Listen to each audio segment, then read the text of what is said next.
Thank you, and thank you for the chance to present. I realize I'm joining an existing community, so I feel like I crashed somebody's party. So thank you for letting me crash your party. It's been great to hear other types of presentations that what I'm usually used to. So I'm going to speak today about one of the 5 projects that we have, where we're working with in different ways with risk, security, and uncertainty. This is a project financed by the Norwegian Research Council and led by the University of Stavanger. You might have seen or encountered discourses of climate connected to security, and how climate change poses some of the most existential threats to humanity today and in the future. And some of this research was actually started by the US Army 10 years after the end of the Cold War. And since then, it's been going on at different levels, both in academic research as well as in political discourse. While research has nuanced that image a little bit of what actually security means in terms of climate change, in the policy discourse and in the civil society discourse, we still encounter pretty sort of black and white discourses on what security is. And so the background to this project is we wanted to understand whether this security discourse is also trickling down to adaptation. And the concept we're using here is the concept of securitization. Securitization is a process by which a public policy problem is constructed and accepted as an issue of existential significance, rather than a normal policymaking. And this morning we've heard a lot about COVID-19, which was a health issue, which under, I would say, normal circumstances, it wouldn't be considered a national security issue, but it became a national security issue. So that's an example of something going from a public policy to a securitized issue. And usually when something becomes securitized, then there is a call for exceptional measures, whether it's the use of violence, the use of the military, or lockdowns.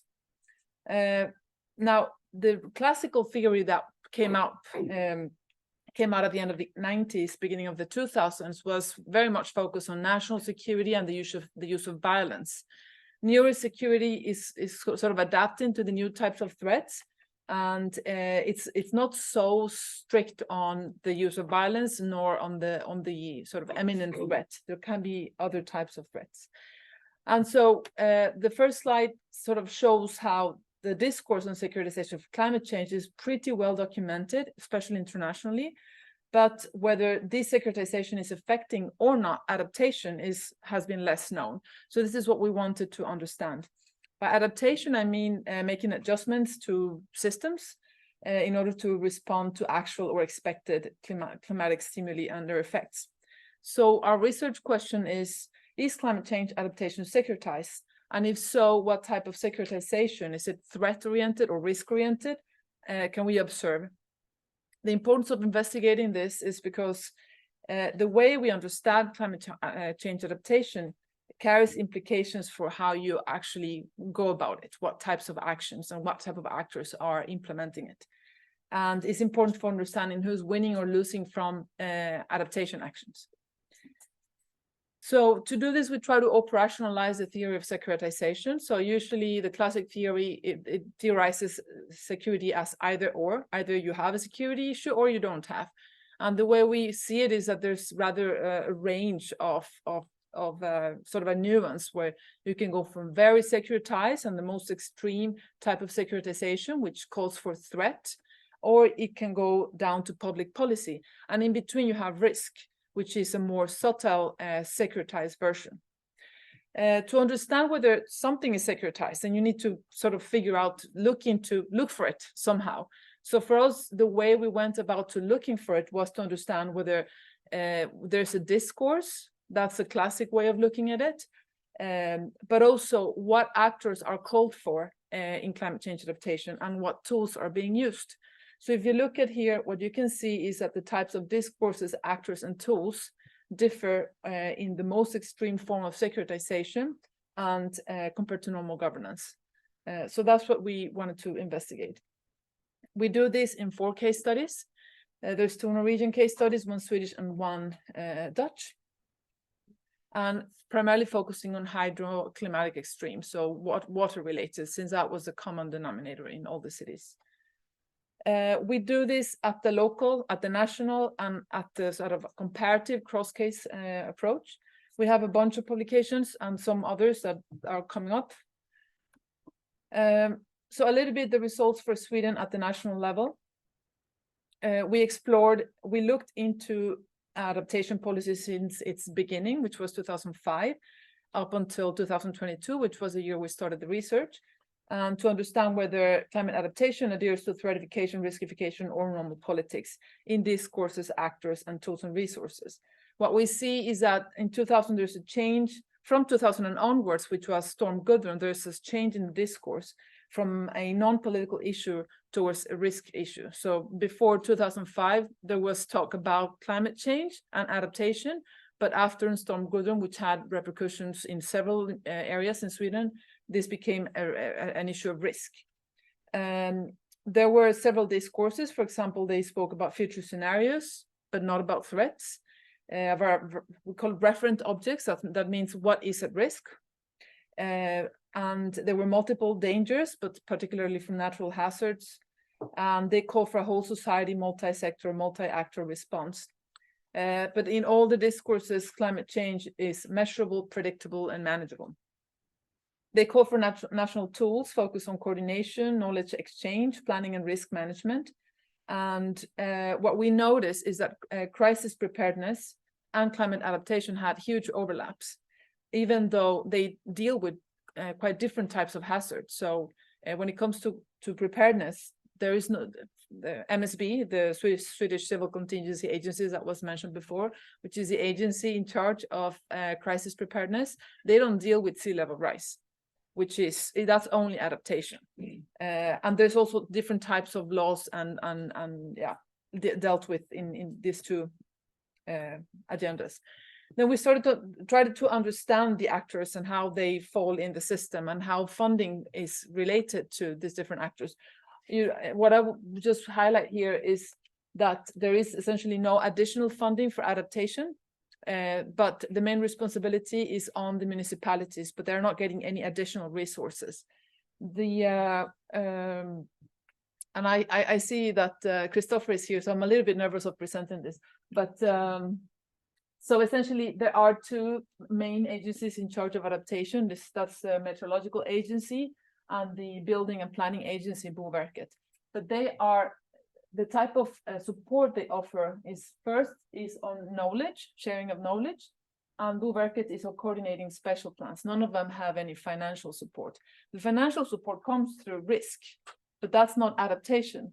But a lot of municipalities use that budget to justify or sort of post it in light of adaptation, which means the type of adaptation actions being implemented are primarily connected to risk. We also did cross-national comparisons. So at the national level, how does it look in Norway, the Netherlands, and Sweden? And it's basically a reflection of the local cases. There is no country displayed a combination of discourses and practices associated with traditional securitization. There's very few references to existential threat, and there's no sense of urgency that you would associate with, for example, COVID-19. There are ample examples of riskification and the future for potential for future harm. Most cases, riskification is accepted and unquestioned is something normal, so long term. And also we notice that in most places, the governance structures are quite fragmented. There's very little centralization, so there's very little opportunity to quickly get through something to become a national priority. So generally, we see a business as usual approach for dealing with climate change. Is this positive or negative? If we think that the reason why we ask this is because in Sweden, there's the previous slide, you have the Climate Policy Council, which is an independent expert council, has advocated for securitizing climate change in order to give it more prominence, in order to prioritize the issue. And in that sense, if something is security, then becomes an imminent threat is something that we need to deal with now. The problem with securitization is that it removes it from the political debate. it calls for actions without public debate or without any regular type of democratic process. So is this positive or negative? That's still a question. We then looked into, in Sweden, the sort of the multi-level, so going from the national to the sub-regional and the local. And this is what Christopher's type of agencies comes in. The CATs, the regions, are one of the actors involved, primarily for coordination. And this is where we detect the most normal type of discourse and actions. Security comes in at the local level, which was a surprise for us. We expected it to come in at the national level and then water down. But it doesn't. We actually notice it at the local level, and that's an attempt of local authorities to scream for help and resources, trying to frame it as a security and imminent issue. Otherwise, actors, tools, everything detects some sort of more normal type of governance. Similarly, cross-case level comparisons is the same thing. However, here we detect some interesting things. So there's 3 intervening frameworks or factors, essentially, that define whether something's going to be securitized or not. First is ideational frameworks, which is how we think about an issue. Essentially, these shape the responses to climate change challenges. If people have previous experiences with risk, then they're more likely to be open to securitizing something. The organization of government, the classic example of centralized versus decentralized, offers different types of opportunities to get through an action. And the last one is on actor networks, who is involved. And from the analysis initially, I thought that actor networks was quite a boring thing to analyze until we got to the cross-case comparison, and we realized something that Christopher highlighted, which is climate change adaptation is hugely expert-driven. And here we see consultancies having an extremely prominent role in driving climate adaptation, slightly in different ways in the different countries, which is interesting. It marks that climate change and the knowledge is connected to some sort of expert-led, but it is also disconnected from the public debate. So all the actions, and Christopher, you showed a graph earlier where you put together, you merged the value with the scientific one is the scientific proposition, and then the next on the decision making is value. I would say that the value comes in much earlier, because there's a value, or there's a judgment in what you decide to analyze and when you don't decide to analyze. And that's the point.